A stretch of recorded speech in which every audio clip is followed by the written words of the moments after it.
요엘서 말씀.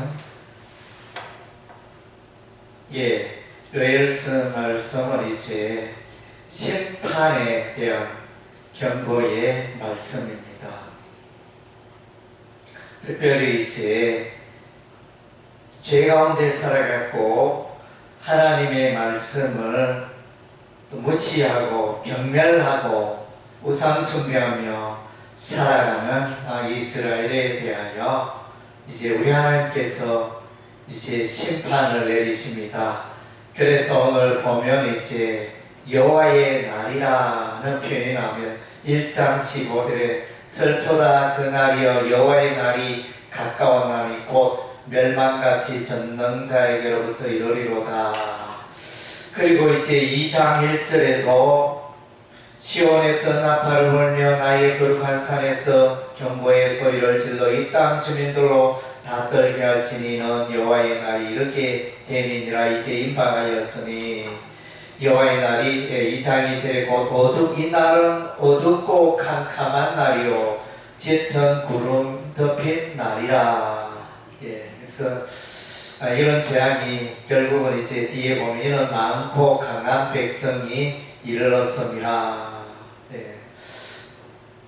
그래서 이제 메뚜기 재앙을 말하고 있지만은 또 이 메뚜기 재앙이 곧 이제 이스라엘 나라의 어떤 전쟁, 북쪽 군대의 침략을 이제 비유적으로 표현을 해주고 있습니다. 1차적으로는 이제 자연재해를 말해주고 있습니다. 메뚜기가 예년과 다르게 메뚜기가 얼마나 날아다니고 이곳저곳 옮겨 다니면서 그래서 사람들이 감당할 수 없을 정도로 떼지어 다니는 이 메뚜기 때문에 농사가 폭삭망하게 되어집니다.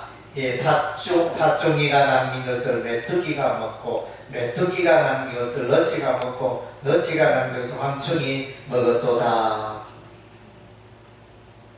계속 이제 이 메뚜기들이 지나가면서 이제 그야말로 곡식들이 채소들이 초토화되어지는 이런 현상이 일어납니다. 그래서 이제 이것은 하나님의 말씀을 떠나서 하나님 마음을 아프게 하는 하나님의 말씀을 듣지 않고 살아가는 이스라엘 백성들을 향한 하나님의 진노의 심판입니다.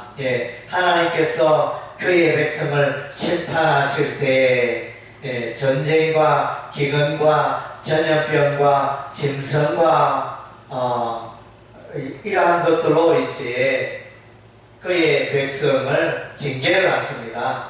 오늘은 이제 여기 보니까 메뚜기 재앙으로 우리 하나님이 징계를 하십니다. 메뚜기 재앙은 이제 애굽에 출애굽할 때 애굽 나라에 우리 하나님께서 8번째 애굽의 온 땅에 메뚜기가 가득하게 하여 바로가 항복하게 하고 바로의 마음을 움직인 이제 그런 재앙이 되어집니다. 우리는 이제 이런 메뚜기 재앙 이런 것들이 잘 이해가 되고 생소한 일이 되어지는데 그러나 이제 저쪽 중동 쪽으로 가면 이 메뚜기가 그야말로 상상할 수 없는 무리를 지어서 이동하는 메뚜기 떼들을 보게 되어집니다. 이럴 때는 이제 그의 농사 망치는 거죠. 그리고 이제는 북쪽 군대, 큰 군대라는 표현이 2장 20절에 내가 북쪽 군대를 너희에게서 멀리 떠나게 하여 메마르고 적막한 땅으로 쫓아내리니 그 앞에 부대는 동해로 그 뒤에 부대는 서해로 들어갈 것이라. 그래서 이 부대가 메뚜기를 의미할 수도 있고 또 아니면 이제 사람 군대를 말할 수도 있고 그 다음 2장 25절에 내가 전에 너에게 보낸 큰 군대 곧 메뚜기와 너치와 황충과 팥종이가 먹음의 수도로 너에게 갚아주리니 여기 이제 군대는 분명히 1차적으로 큰 군대인데 메뚜기, 너치, 황충, 팥종이 이것이 이제 큰 군대였다. 자연의 그 곤충들이 큰 군대였음을 이제 말해주고 있습니다. 예. 그래서 이제 그것은 1차적인 자연재해고 2차적으로 이제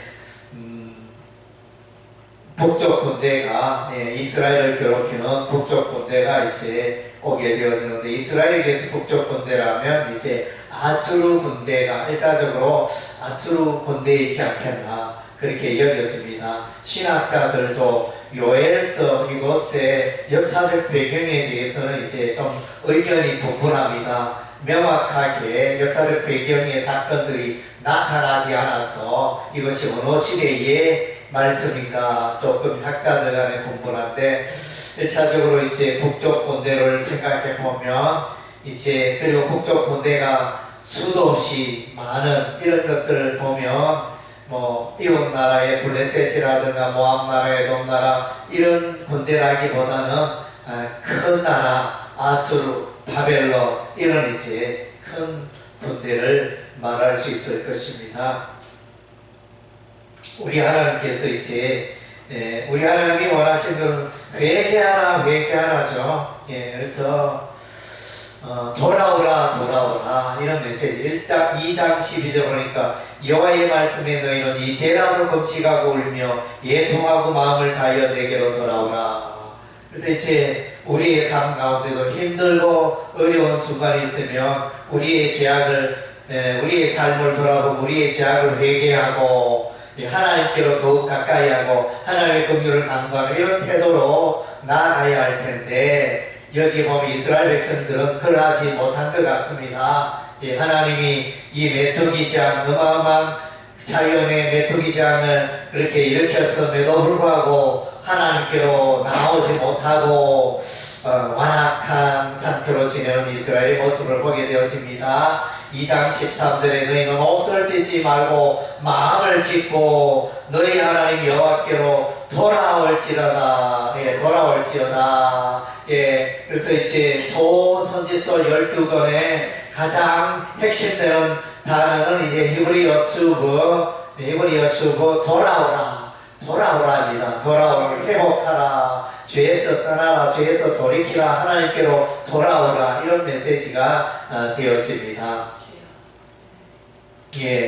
그래서 이제 하나님의 심판이 임하는데, 그래서 이제 그의 백성이 이런 징계와 이런 환난과 이런 자연 재앙들이 올 때는 신속히 그 걸음을 돌이키고 삶을 돌이키고 회개하여 또 하나님께로 돌아오는 이런 자세가 참으로 필요하다는 것입니다. 그래서 오늘 우리의 삶 가운데, 나의 삶 가운데 그러한 모습은 없는지, 하나님께서 자꾸 나를 힘들게 하고 자꾸 나를 이제 괴롭히고 자꾸 나를 환난과 고난의 현장으로 이끌다면 분명히 이제 때로는 이제 나의 삶을 짓누르고 있는, 내가 잘못된 길로 가고 있다, 너희 죄를 회개하라, 이런 그 메시지로 계속 이제 그렇게 우리 하나님이 그런 환경을 허락하실 수 있습니다. 그러므로 이제 우리의 힘들고 어려운 상황이 생긴다면, 나의 형편이 힘들고 어렵고 하는 일들이 잘 풀리지 않고 꼬이고 개인과 가정에 어려운 일들이 닥치면 그런 것들을 통하여 우리가 이제 하나님께 엎드리고 하나님의 이름을 부르고 하나님께 긍휼을 간구하는 그런 시간에, 은혜의 시간, 회개의 시간이라는 것을 우리가 잊지 말아야 할 것입니다. 그래서 이제 성령을 부어주십니다. 2장 28절에서 32절 보니까 말세에 성령을 부어주겠다 말씀하십니다. 그래서 이제 2장 28절에 그 위에 내가 내 영을 만민에게 부어주리니 너희 자녀들이 장래를 말할 것이며 너희 늙은이는 꿈을 꾸며 너희 젊은이는 이상을 볼 것이며 그때 내가 또 내 영을 남종과 여종에게 부어줄 것이며. 그래서 성령의 임재, 성령의 편만한 임재가 나타납니다. 이것은 신약 시대에 인용이 되어지고 신약 시대의 사건을 말해주고, 오순절날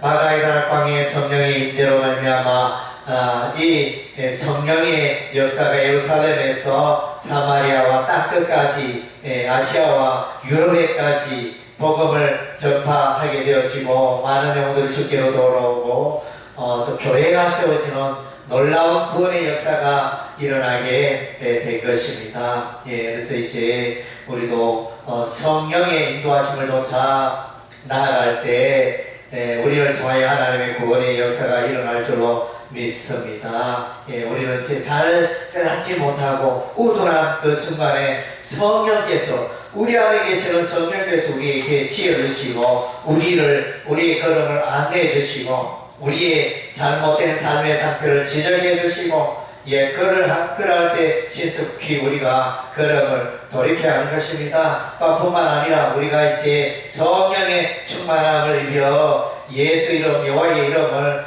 내 접하는데 또 드려지는 우리의 삶이 되어야 할 줄로 믿습니다. 기도하겠습니다.